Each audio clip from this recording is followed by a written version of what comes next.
Mike Brown is the owner of the Bengals, and they've got a sitch, which we've discussed pretty in detail. The Shemar Stewart situation. Remember him, the draft pick who's not signed?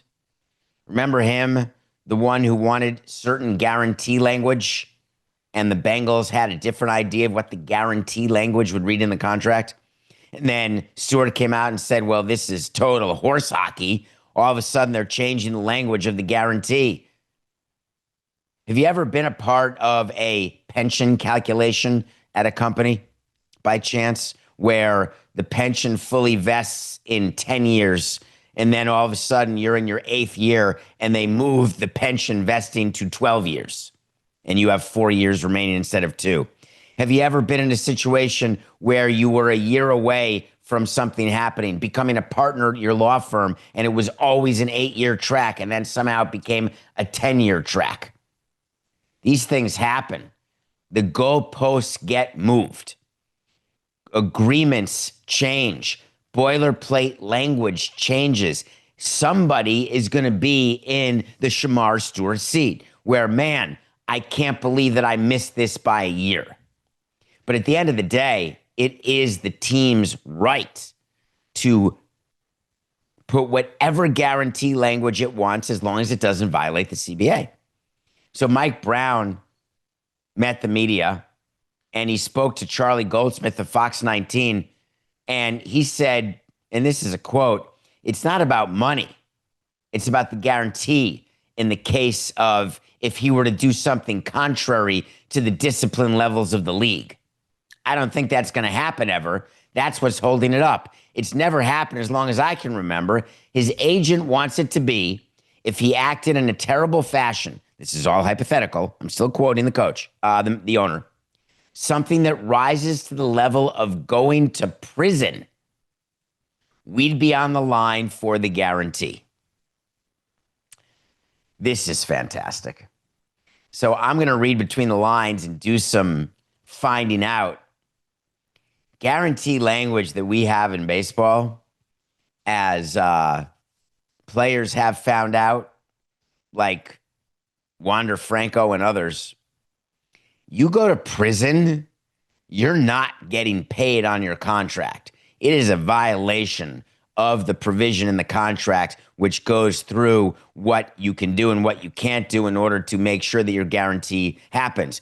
I wish we could put in there, you have to hit 275. I wish I could put in there, you had to play 150 games. We can do bonuses for games played, but it can't take away the guarantee. It is absolutely common in contracts, including any contract you sign, no matter what industry you're in. You're in the clink, 4869. You're in the clink, you're out of luck.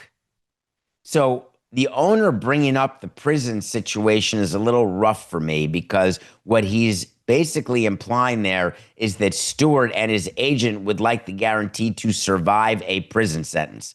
I can't imagine that's the holdup. The Bengals may be arguing the guarantee language far more on the fringes.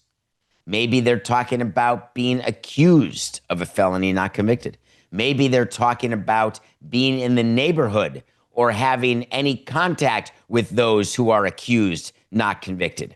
Maybe they're trying to protect from the crazy John Morant live Instagrams.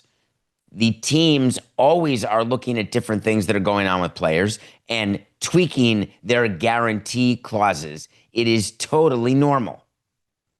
What people are asking, wrongly so, is why would you even draft a player if there's a history or you're worried about behavior or you're worried about any of these things? And the answer is you want the talent, but you need the protection, and you don't expect the guarantee language to get in the way of the protection that you need, which is reasonable by any metric.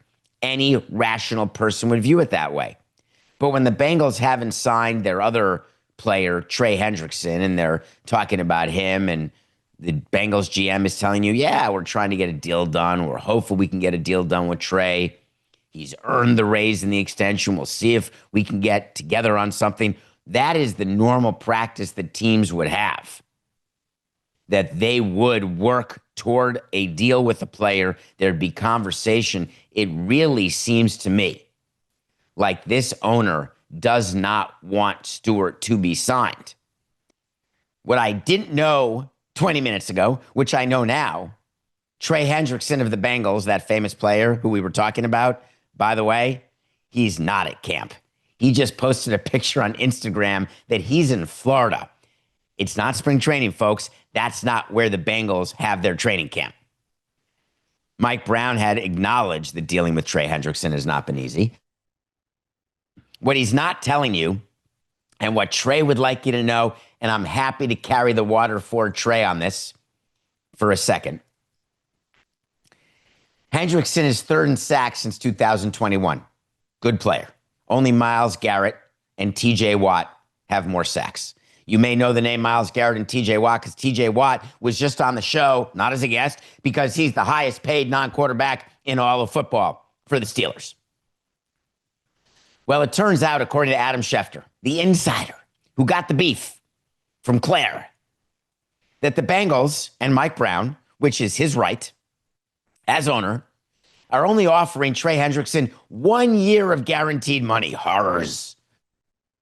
How could you only do 1 year? It's outrageous. Well, the fact is that Myles Garrett and TJ Watt, Max Crosby, actually, they all got 3 years of guaranteed money when they got their new deal. And so Trey Hendrickson said, what about me? I want my 3 years. And Mike Brown said, okay, I'll give you 1 year. That's called a standoff. And you know how those end. Either the owner gives or the player gives, or the Bengals will move on without Trey Hendrickson. What do I say happens here? Eventually, the Bengals are going to have to give, which is why when teams are giving contracts away, the guaranteed money matters, the guaranteed years matter, because players have the view, hey, you did it over there, you meaning owners. Why can't you do it over here? I'm not going to settle for less than what my counterparts are getting. It's not fair. What the players may overplay when they overplay their hand is owners don't have to act in concert. They don't have to follow the lead of the most and least rational owners. It is true that when you've got the owner talking to the media and the GM talking to the media, you can plan sometimes the good cop, bad cop, where the GM will say, hey, it looks like we're going to get something done. We're looking forward to that. The owner can say, hey, I'm not so sure. My experience is it's normally flip-flopped, where the owner will say, yeah, we're looking forward to getting something done. And if it doesn't work, you let the GM meet the media and say, hey, this was me. I wasn't the owner. I wanted to have certain language in. I wanted to have certain protections in, because one of the things the GM is supposed to do is protect his owner. The Bengals just seem like a total mess right now.